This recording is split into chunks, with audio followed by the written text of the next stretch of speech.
Welcome to Sacrilegious Discourse. For this is what the Sovereign Lord says. Why do you need prophets to tell people who you are and what you want? If you can justify everything that the God of the Bible has done, then you can justify any of your behavior. A lot of this mentality is trickling into what is now mainstream right-wing Christianity. I am capable of empathy greater than this God of the Bible. This is a Bible that they tell kids. This is the good Lord. This is the good book.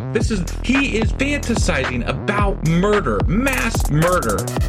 Head over to sacrilegiousdiscourse.com right now to find out how to leave us a review or support us on Patreon.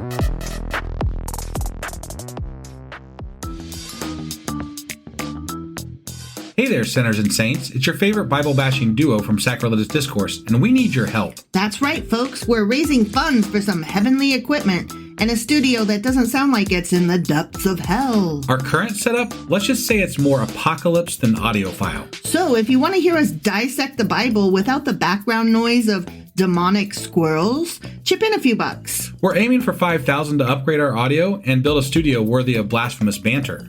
Donate today and help us spread the good word of atheism. You can find a link right on our homepage, sacrilegiousdiscourse.com. Every dollar counts. Even if it's from your collection plate.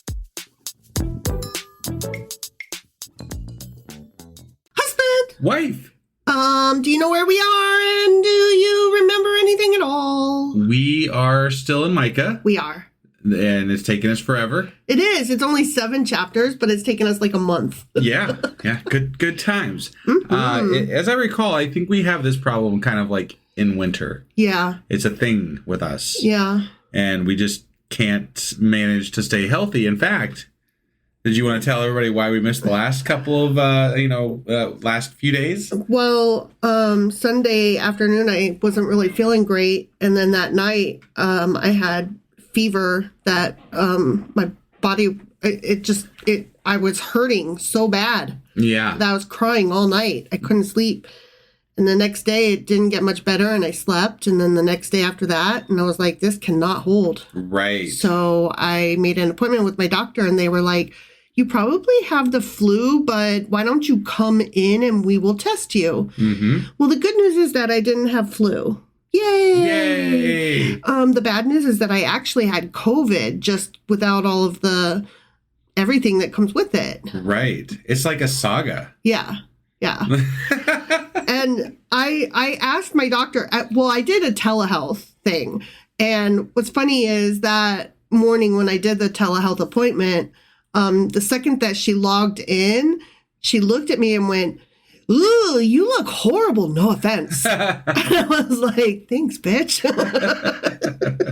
I mean, to be fair, I did look pretty gnarly, but still. Right. And then I asked her, it seems like I've been sick every other week, at least since Thanksgiving and, longer. Yeah. But particularly. Right.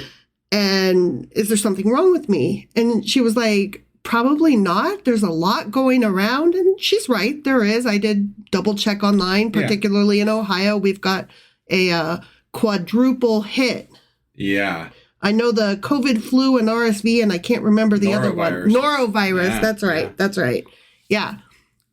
So our hospitals and ERs apparently are filled to stuffed. Yeah. That's what I understand. Yeah. So she's like, you have not a great immune system, and I think you've been a victim of a series of unfortunate events. And then she chuckled, and I had to chuckle too, because I was like, yep, that's about my life. Yeah. Not just, this month. That's my life. Right. Yeah.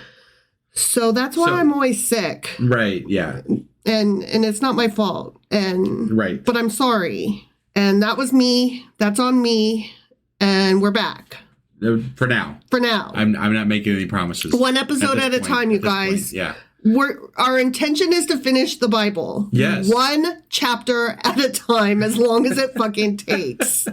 Broken arms, COVID, everything else. That being said, the last time we read an actual chapter from the Bible, it was Micah chapter 5. It sure as fuck was. Yeah, and in that chapter, there was a lot of New Testament-y shit.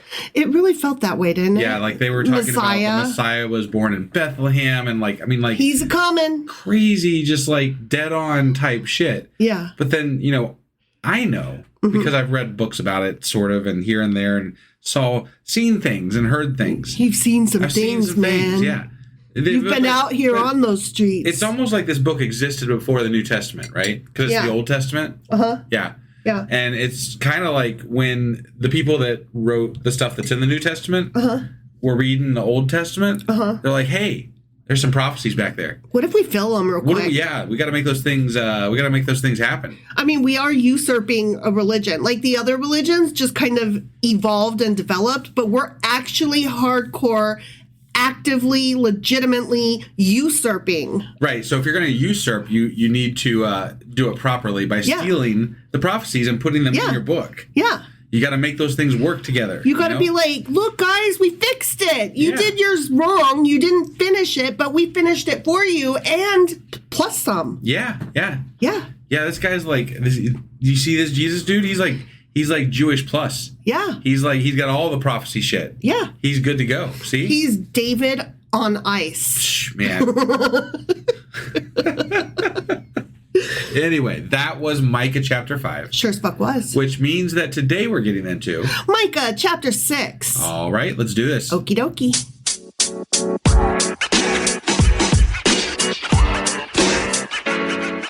All right, husband, you are gonna fucking love this chapter. Am I now? Yeah. Okay. Yeah, because Micah is about to break down some shit. Okay. Okay, you ready? I'm ready. Listen. I'm listening to what the Lord says. Stand up, but not sit down, you know. Right, yeah. Stand up. Listen, plead my case before the mountains. Let the hills hear. Let the hills hear what you have to say. Hear you, mountains, the Lord's accusation. You listening, you mountain? Yeah, okay, sure. Listen, you everlasting foundations of the fucking earth. When I go to visit the Rocky Mountains, I'm gonna be like, listen, you everlasting foundations of the earth. You fucking mountains. Listen. For the Lord has a case. He's got a case. He might even have a lawyer. Yeah. I'm not sure, but sounds like it. Literally, this chapter is Micah talking about God as a court case. Got it. He's got to litigate the fuck out of religion. He needs to hire the legal eagle. Okay. Eagle? No, the legal eagle is a guy on YouTube, and he's friends with Dr. Mike, and I'm sure you've just lost 90% of our crowd. Anyway, these are two YouTubers that I follow that I really like. But Legal Eagle guy, he like tells you about law stuff as legal eagles do. As a legal eagle would. Yeah. Yeah, but how much legal would an eagle legal if a legal eagle could eagle? Oh my law? God, pickle. He's cool though. Anyway, so the Lord just wishes legal eagle would represent him. Is what I'm saying. Okay. Okay. Yeah. For the Lord has a case against his people. Of course he does. I mean, he always does. He doesn't fucking like them. He's like, I chose you. I hate you. You guys suck. Like, you're... And here is my goddamn court case. He has borderline personality disorder. He has something. I don't say that to make fun of him, like, to make fun of people with BPD. Like, I have BPD. Right. So, right. I'm not like, putting that out there. We should really, get God some help. Yeah. Like, he needs some therapy. He's like, I hate you. Don't leave me. Somebody hurt him. And it's really caused havoc on humanity. Right? So. It's true. Excuse me, but he is lodging a charge against Israel. It literally says that. Okay. He is lodging a charge.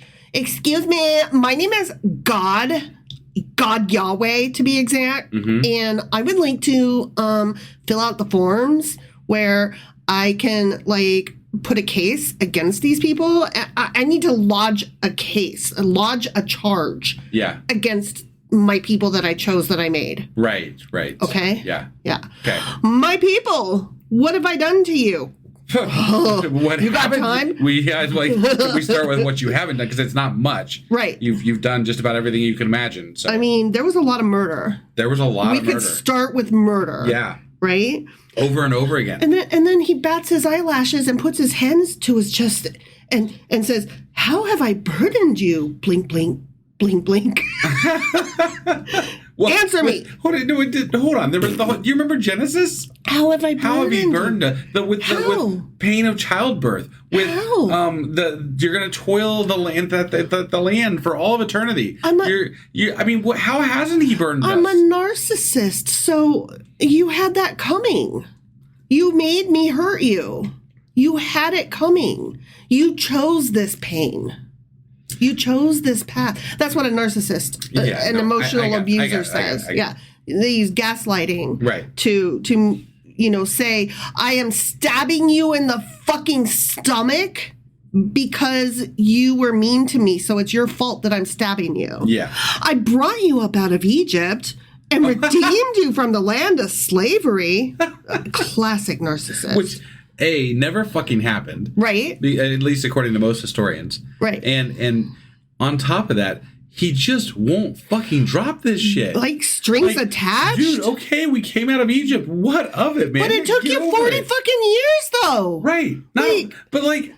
Just move along. Thank you. Thank you for that one thing. That's like your whole thing, man. You killed us along the way. You made us take the long path. You didn't help us. You threw birds at us. He doesn't really bring up the whole Noah story anymore because that would remind people that, he killed all of humanity. Right. Except for that one family. Yeah. I brought all of you, except none of you really. He likes to remind us of the Egypt thing, but not the Noah thing. And the Noah thing came after that, right? No. No, wait. No, you're right. No, hold on. He's like, I drowned everybody, started over, and then brought you out of Egypt. Right. Yeah. Okay. No, Noah was back in Genesis. Yeah, I'm sorry. Sometimes I get confused. Don't forget I have COVID brain right now. Mean. Listen to the laughter, you guys. So mean. All right. So anyway. Yeah. I sent Moses to lead you fuckers. Also Aaron and Miriam. Remember her? Remember Miriam? If I was Miriam, I would be kind of like, dude, you fucked me over pretty bad here. You gave me leprosy and then you muted me. Right, yeah. Thanks, buddy. Right? Yeah, you sent me with and Aaron, he killed both of his sons. I know. And didn't even let him cry about it. Right, but not only that, but remember, Aaron was the one creating the fucking calves at the bottom of when he came down with the tablets, right? Yeah. And so he had them all pick sides at that point. So Aaron was literally leading these people that were doing this, and then Moses was like, "Y'all are gonna die unless you come over to my side." And then he just killed all the people that wouldn't come over to his side. That Aaron was just leading. He was leading those people. Yeah, whatever. Wow. Okay. Yeah. How did I burden you? Please. Right. Please. Did you really? And these are your leaders. These are your leaders you said you picked. Yeah, you fucked them so hard. Not only that, you didn't even let Moses into the promised land. I know. I mean, come on. That is rude. I'm sorry. Because he hit a fucking stone that's probably Jesus, maybe? I don't know. And then that's just uncalled for. How? We didn't know that was Jesus. Come on, dude. How did we know that was Jesus? I'm sorry, but he did so much mean stuff to Moses. He abused him and then did not let him finish the journey. And that still hurts my feelings on his behalf. Honestly, I don't feel like that's right. I mean, sure. Insofar as if that story even has an inkling of truth to it, it's tragic. I feel like as old as Moses was at that point, he probably gave zero fucks. He was probably just done and couldn't go any further. And they used that as well, he's just not allowed to go into the promise. Right. No, really, dudes, I can't go any further. I'm done. I'm done. I don't give any fucks I'm dying anymore. Tomorrow. Okay, yeah. So I am 100 y'all enjoy the milk and honey and all that shit. 90. I'm gonna go 7 years old or whatever. Yeah. Yeah. Or how many hundreds was he?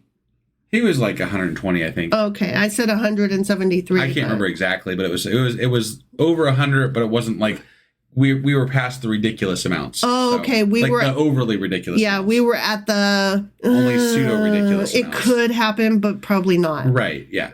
What's the oldest person currently on record? Isn't it like 110 or something like that? Way more than that. 120? More than that. It's like 127 or 128. Are you serious? I'm pretty sure. Wow. I don't know if there currently is someone that old, but there has been in recent history at the very least. Were they in like good mental capacity though? I think so, actually. Wow. I'd have to look into it more. I don't want to speak to this with any authority. Right. Because I honestly have no idea. But I do think I remember recently-ish 127, 128. I actually, okay, this is way off topic, but I actually read an article that said that we're, I mean, obviously doing life way wrong if we're living longer and expecting people, like everybody wants to live at least to 100, if not more, right? So let's say that 100 is the new, like, this is when we die, not 85, sure, right? Yeah. Not 72, not 65 retirement, right? Like we all live to 100 now, right? Right. So childhood should actually last way past 18 in order to, you know, give everybody time to let their fucking brains finish developing, right? And so like all of secondary schooling should be part of, you know, just part of childhood education, like continued education and a couple of years of like social service somehow, you know, that community service giving. I would say this, that generally speaking, after you get past like the age of 80, 85, definitely 90 probably, your quality of life is not non-existent, cool. essentially. Yeah. Like, and I'm not saying there's not 85 Even if your brain is good, your body ain't. Right. You know, at that point, you're pretty much done. You might live. But you're probably... you know, you're not going to go out and run and jump and play. You're probably wearing a diaper, which, no offense, like, I pee my pants when I sneeze, so I'm not here to make fun of anybody wearing a diaper currently. Right. Like, no shade, honestly. Sure. Yeah. But, like, you're probably wearing a diaper. You're probably, like, barely able to walk, if at all, you know? I mean, even if you're in good condition, though, you're definitely not anywhere near the healthiest you've ever been. Can you pick up a can of green beans? Can you go grocery shopping? Like, I don't know. Can you drive? Can you see? Can you hear? I mean, I saw a story once of this guy that was like 100 years old, still driving. And this was back in like the 80s. Mm-hmm. And the follow-up to the story, because there was a follow-up to it. Of course because there was. When they showed this guy on the news, right? Mm-hmm. They're like, he told the person that was interviewing him that he couldn't see. Are you kidding me? He couldn't really see well. And they're like, well, how do you park the car? And he's like, well, I back it up and I run it over this curb so I know I'm here. And, you know, and like, he had all these like tricks to know where he's at. And so it was like the next week the DMV had somebody at the DMV had seen the and they were like news article and they pulled his license. Well, of course they were like, dude, come on, you can't go on public TV and say that you're fucking blind. Come on. I think they made him come in and retest. Of course, because like you obviously I'm sure like at least more than one person called in and was like, this guy I'm not allowed to get a license because I couldn't do a parking thing, but this guy can't even fucking see. Yeah.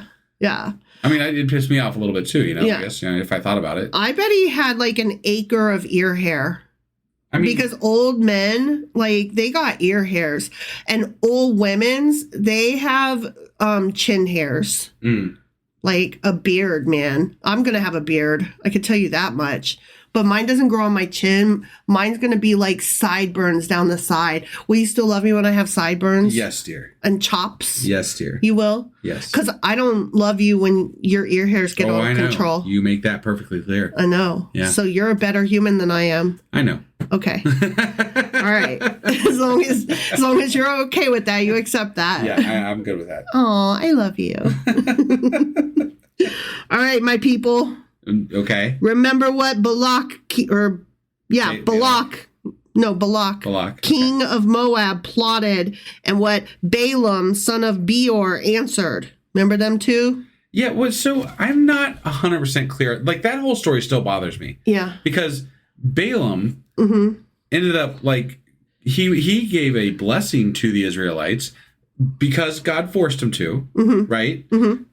But he came to that area because God told him to. Right. This was the whole talking donkey thing. Yeah. Right? Yeah. And so, like, there was this whole mission. Like, he didn't want to go in the first place. Right. And then he gets there, and because God tells him to go, essentially. And then he goes, and then God forces him to bless the Israelites. Mm-hmm. So he does nothing wrong to God's people. And in fact, the whole time he's listening to God. But then when we listen to the story from another perspective later, he's bad, and they kill him. He's and God evil. kills him or something. Yeah. I'm like, wait, what? Yeah. What? I mean, I have to be honest, like the fact that Balak and Balaam are so similar. They both start with B's and have way too many A's. it was really hard to follow when we were Like in it. that kind, I know I said it at the time, but writers, people who write novels, like their editors will send it back and be like, you got to change these names. They can't have alliteration. Right. For people like me who cannot tell them apart. Right. I cannot, like, I have to be able to say Steve versus, Joe. Right. Those are completely different names. Yeah. Yeah. But give me a David, a Denny, and a Donnie, and I'm out. Right. I'm out, man. I can't tell them apart. Yeah. Yeah. No, Okay. I hear you. My people, remember what Balak, king of Moab, plotted and what Balaam, son of Beor, answered. Remember your journey from Shittim to Gilgal, that you may know the righteous acts of the Lord. I don't recall that journey. I don't either, but he's like, don't forget how much I'm awesome. Right, but that's one I'm going to be curious about if we do a Q&A. Yeah. Because I'm like, what journey are you talking about? We'll do a Q&A, and I'll be sure like... I'm being ignorant here, but I mean... Oh, I am totally. I don't remember shit like this at all. Right. It's too many. But that's definitely not like one of the more popular things that It's not like he said, don't forget about the whale. I know that one. Yeah. Don't forget about like Noah and the ark and how I saved him. Oh, yeah. I know that one too. I know that hell, one if you too. brought up Uzzah, I'd have remembered Uzzah. Right? Yeah. And, Justice. Justice for it. Yeah. All right, ready? I'm ready. With what shall I come before the Lord and bow down before the exalted God? I don't know. What should you bring before the Lord? That sounds like pa-rum-pa-pum-pum. Right? Is the rest of that one? Right. Shall I come before him with burnt offerings, with calves a year old? Oh, this is the people going, what do I need to do? How do we fix it? How much flair? Tell me specifically how many pieces of flair to wear on my uniform, and that's what I'll do. And God is like, just, the minimum is 7, but like... You're missing the point. Yeah. Right. Which, just for the record, everybody, wife is referencing Office Space. Oh, is it Office Space? Yeah, Office Space. Office Space. Yeah. So, yeah. Which is great. Great movie. Great movie. I mean, great movie is maybe overdoing it, but it's still... No, I love really that good. movie. Yeah. Them tearing apart that printer, I have never felt so vindicated and just... It was very relevant. Yeah. For anybody who's ever worked in any office ever. Right. Yeah. You goddamn TPS reports and the stapler. Oh my stapler. Stapler. Yeah. Yeah. So these people are like, just tell me how many fucking pieces of flair to wear, and that's what I'll do. Okay. Right. How do I be good? Tell me. With what shall I come before the Lord and bow down before the exalted God? Shall I come before him with burnt offerings, with calves a year old? Will the Lord be pleased with thousands of rams, with 10,000 rivers of olive oil? Shall I offer my firstborn for my transgression? Oh, that's where that comes from. They want my firstborn. Yeah, right.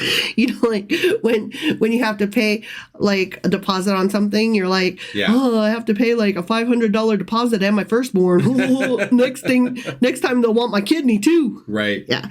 The fruit of my body for the sin of my soul. Like, what do I need to do here?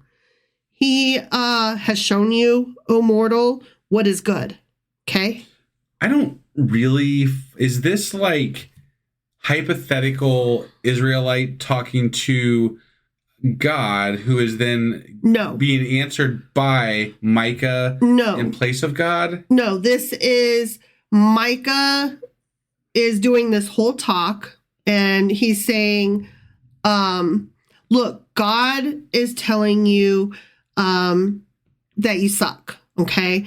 And I know that you're going to be like, what do I need to do? Just tell me the answer. Yeah. And I'm telling you, he's already shown you And Okay. he's going to continue now, All right. Micah, Yeah. speaking for the Lord. And what does the Lord require of you? To act justly and to love mercy and to walk humbly with your God. Okay. Okay. All right. So that Micah is like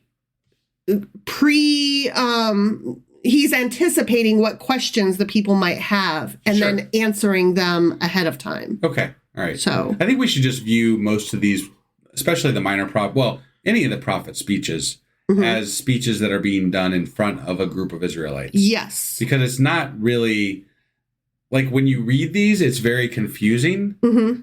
So it's obviously some sort of a speech that was written so that when they are giving it, they can kind of perform. Exactly. You know, it's like an they're oratory. performing these sections that are God or whatever. This is So, a written down after the speech was given.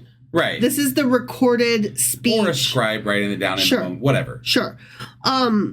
It does help that I read notes on this before, because I would not have known that this was a back and forth that Micah is giving, because Right. it goes from one sentence to the next with no It's very confusing. quotation marks. Yeah. No, it's not easy to follow. No, it's not. And I'm glad that I specifically just read the notes. It's no wonder that people get sick of reading the Bible, because too you get to hard. this, especially if you're not reading it out loud with someone to Bounce off of. It's Yeah. really difficult to catch all the little nuances that you come across. Yeah. So and even with us both doing this and researching it, Yeah. we still miss large chunks Oh, of shit, yeah. what's going on. Yeah. So Just the simple use of quotation marks would have helped. I say that because I don't want anybody that is listening along or reading the Bible on their own to think that they were dumb for missing something, because Oh, hell no. we've missed so much, and we're Oh, gosh. doing this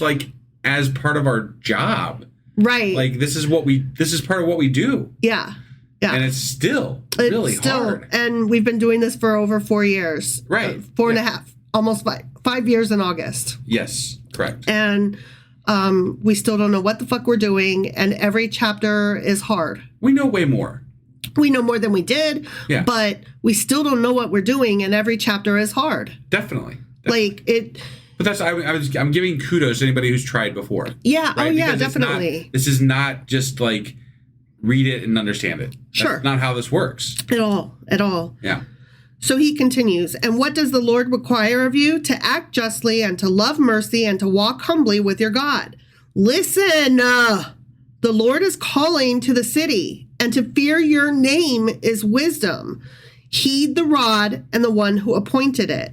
Am I still to forget your ill-gotten treasures, you wicked house, and the short ephah which is accursed? Shall I acquit someone with dishonest scales, with a bag of false weights? Your rich people are violent. Your inhabitants are liars, and their tongues speak deceitfully. Therefore, I have begun to destroy you, to ruin you because of your sins. You will eat but not be satisfied. Your stomach will still be empty. You will store up but save nothing, because what you save I will give to the sword.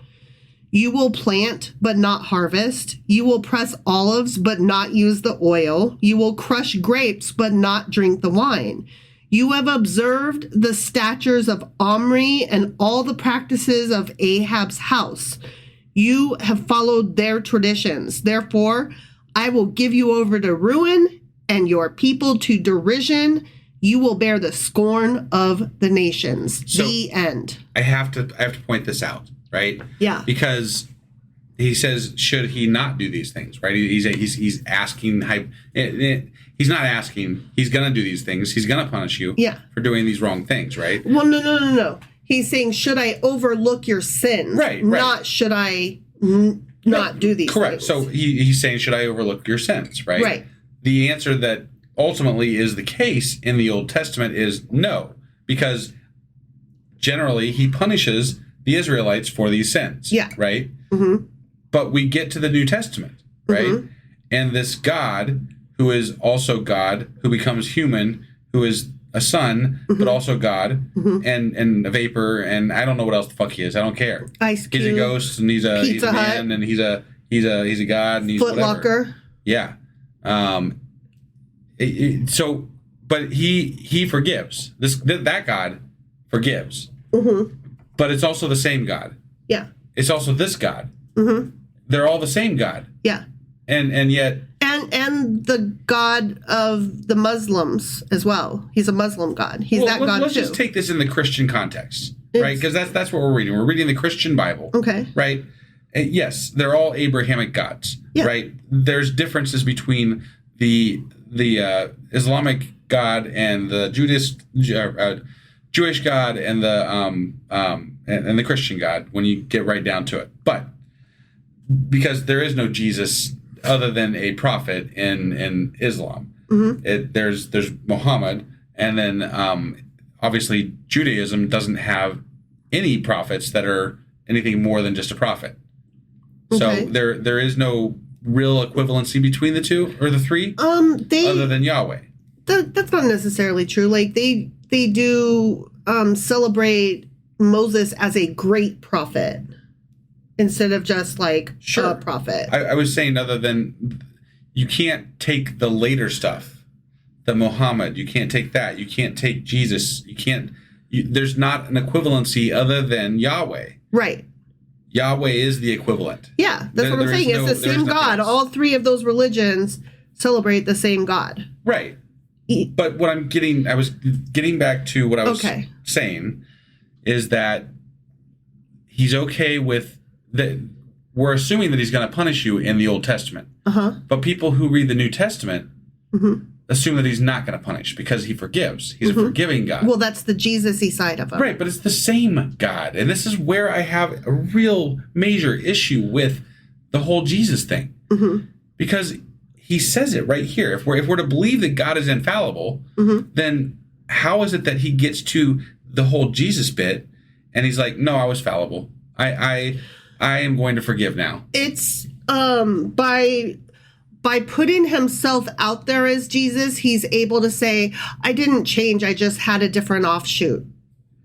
I just can't trick. I just can't accept it. It's a trick. If you are a real sleight of hand. If you are a God who is truly omniscient and omnipresent and all the things, right?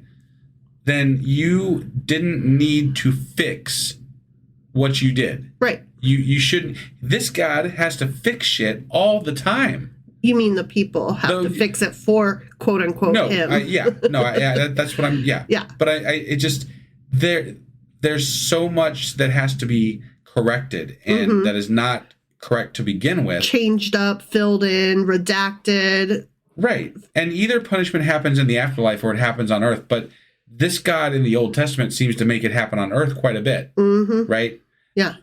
But it's only later that we're like, well, that's all going to happen in the afterlife where you get punished. Yeah. It's just the whole Jesus thing is just like, and I said this recently, it was just a rebranding exercise. Yeah. That Old Testament God was just too much of an asshole. Yeah. He was too much of a dick. Yeah. Like that's it. Which side of the tent to pee on no longer applied. So they had to re-up. That's all it was. And we were supposed to be able to keep re-upping, but we haven't been able to because of the printing press. Yeah. And now the Bible is locked in stone more than it was when it was actually in stone. Right. Which is, something I said that's ironic. The document itself, as it stands, as it stood once Christianity came about, is not really meant to be adapted, can't really be adapted. So once it was set in what the canon is, and once that had stayed in place for hundreds of years, and then, like you said, went to the printing press and became more than anything it is ever what before, it is. It is what it is. Yeah. And it will never change, except it does in how people interpret it. And it's interesting to me that the people keep changing how they interpret it. And currently, even though we call ourselves Christian, we're going like hardcore Old Testament meme God. Wouldn't it be funny if there was like a group of Christians that decided that they're like, no, the Old Testament God is definitely more in line with what we believe. And then they're just like, let's just do away with the New Testament. Right. And then we're like, wait. So you're Jewish now? No. You dare. Like, but what are you then? We're Christian, but without the Christ. Right, yeah. Like, yeah. what? Because it's all the same God, so we can do away with it. The New Testament wasn't written until hundreds of years after the... It doesn't count, just like Joseph Smith. It's made up.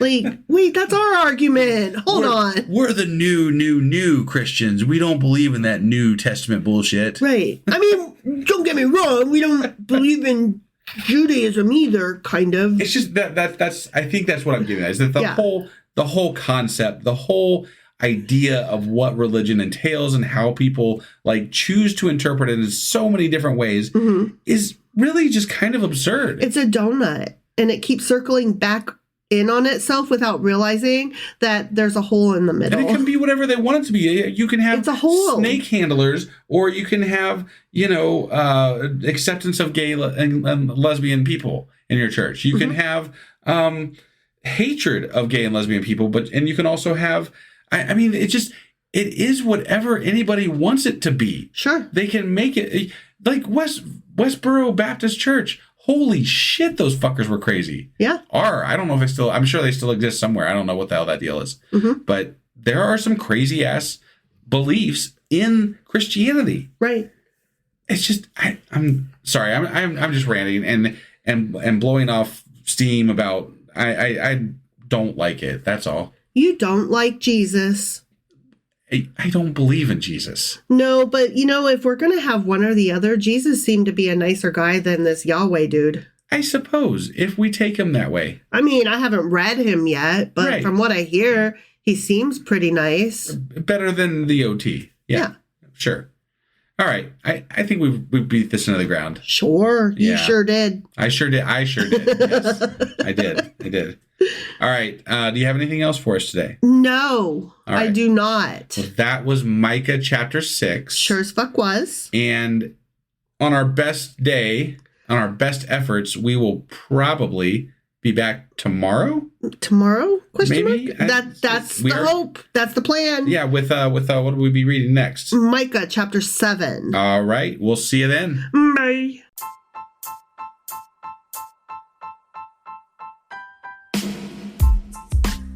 Hey, wife, I guess that's the end? But husband, that's just sad. It doesn't have to be. We are on lots of social media platforms like Twitter. Our handle there is sacrilegious_D. For D's nuts. Oh my God. Stop doing that. Anyway, we're also on Facebook, Instagram, and Pinterest. There's a link to all of our social media sites at our website. Ooh, we have a website? Yeah, it's sacrilegiousdiscourse.com, where you can also find a link to our merch shop.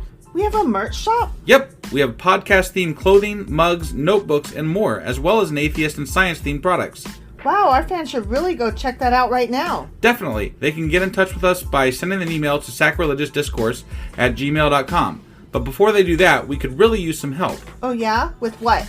Well, it's not free running the podcast, and we need some financial support in order to get better equipment, which will free up time so we can concentrate on our podcast and our fans. Okay, so what should they do? Head over to patreon.com/sacrilegiousdiscourse and sign up as a contributor on our podcast. Supporters there receive additional bi-weekly episodes that we record just for our Patreon members for as little as $2 a month. Also, we'd really appreciate it if you would like and subscribe on whatever platform you're using. And Apple Podcast reviews help us out tremendously. Like and subscribe. Leave an Apple review. Join us on Twitter. Support us on Patreon. That's a lot of instructions. Don't forget to say thanks. Thanks. Okay, bye.